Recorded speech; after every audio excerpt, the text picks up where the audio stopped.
Janaazaan obboleessa keenya barataa diin Islaam kan ta'e kan kalee gama fuula Rabbii deeme magaalaa Hararitti gaggeeffame. Janaazaan obboleessa keenyaatis sheekanii fi akkasumas barattoonni adda addaa barattoonni baay'een hirmaataniiti jiran. Keenya Rabbii jannataan nuuf haa qaniisu, firoottanii fi ollaa Rabbii haa jajjabeessu, Rabbii jannataan nuuf haa qaniisu.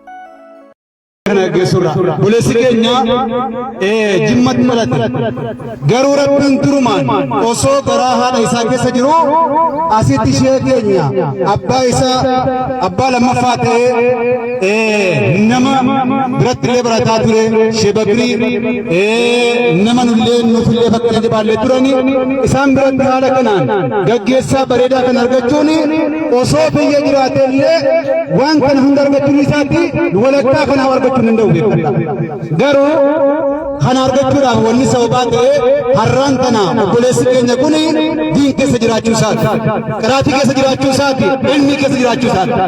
Silaa ilmii keessa hin jiraanne nama bakka adda addaatiin mul'atu silaanii fidee har'a gaggeessaa biratti kan argachuu hin danda'u. Alhamdulillah kun har'a sheekan keenya abboonni keenya warri nuti ijoollummaarraa osoo waan tokko hin beekne dhufnee biratti illee guddanne abbaa keenya Sheikh Usman akkasumatti abbaa keenya Sheikh Abdullah Sheikh Masrat Sheikh Bakri sheekan hedduutu illee jiran Sheikh Daawufaan jarri kun guutuun irra dhaabbatanii gaggeessaa isaanii gochuun kun waan hedduu tokko illee nama gammachiisu.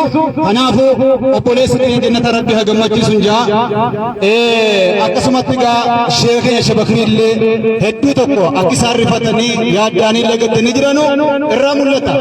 Dhugumatti haadha abbaarra namni akkaan namaaf illee rifatu namni akkaan namatti illee dhagahamu abbaa waa barsiisa kana beekadha.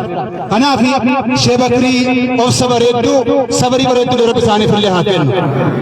Sabrii bareedduu Rabbi isaaniif illee haa kennu.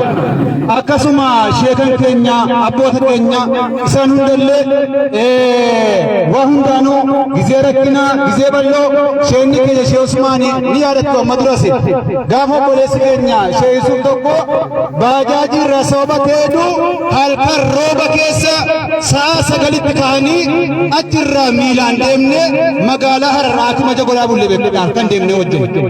Abboonni keenya kun haala kanaan darasoota isaanii qullaaba isaaniitii fi rakkoo tokko yoo dhagahanii rafanii hin bulani beekudha.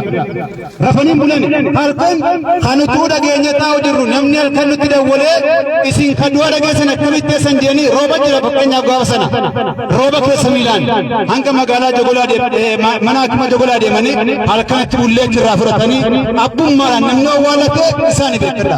Kanaafuu ilmii keessatti deemuun kunis gam tokkoon ilmiin namaa kanaatti muramuudha malee inumaa gam tokkoon carraadha. Kanaafuu obboleessi keenya jannata keessa Rabbi nu haa kaa'u, jannata Rabbi nu haa gammachiisu, haadha abbaa isaallee Rabbi haa sabarsiisu. ربنا آتنا في الدنيا حسنة وفي الآخرة حسنة وقنا عذاب النار والسلام عليكم ورحمة الله وبركاته. السلام ورحمة الله وبركاته. إيفا مقايسين رتوري مقرا صلاة الدبر شيكتي أكم أمم شيء بايجاني وسوق أنت جراته جنازة أكنا خنا هي أرجع سني مال أمو طلبة علمي نما مجلس شيخوتي ميجا يجروتو أرجع ريتنا تيارجع حواس نبيتنا درس جهين يقومنا علماتي خلي ورقا فوليسوني مفرماني فندينو تي مزيد نينو ونينين غلطون فتوازا كينيا خنا مزيد يقولو تنينو أكنا مخينيا أولو أولنا